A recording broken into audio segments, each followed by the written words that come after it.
ஒரு அடியான் வாழ்க்கையில் தொழுகையை விடாமல் தொழுது வருவாங்களோ அந்த அடியானுக்கு அல்லாஹ் 5 நற்பாக்கியங்களை கொடுக்குறான்.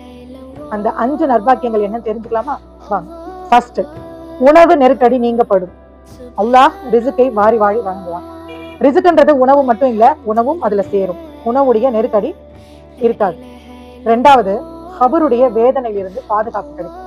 3வது, அந்த தொழுகையாளியோட அமல்கள் விடாம அவங்க வாழ்க்கையில தொழுதுட்டு வரவங்களுடைய அந்த அமல்களின் பட்டோலை அவங்களுடைய வலது கையில் வழங்கப்படும்.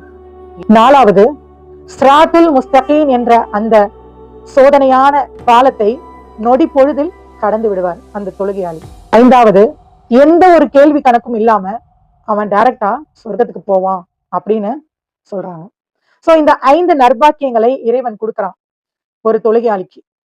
தொழுகை மட்டும் முக்கியம் அப்படின்னு நினைச்சிடாம நல்ல எண்ணங்கள், நல்ல சிந்தனைகள், நல்ல உதவி புரிகின்ற மனம், அடுத்தவர்களை புண்படுத்தாமல் இருப்பது, நல்ல நடத்தை, எல்லாமே எல்லாமே சேர்ந்து இந்த தொழுகையும் நம்ம வாழ்நாள் ஃபுல்லா சரியான முறையில கொண்டு வந்துட்டோம் அப்படின்னா நம்மளுக்கு எந்த ஒரு கேள்வி கணக்கும் இல்லாம சொர்க்கத்துக்கு டைரக்டா போவோம். இன்ஷா அல்லாஹ் நம்ம எல்லாருக்கும் அந்த பாக்கியம் கிடைக்க அல்லாஹ் கிருபை செய்வானாக. அஸ்ஸலாமு அலைக்கும் வரஹ்மத்துல்லாஹி வபரகாத்துஹு.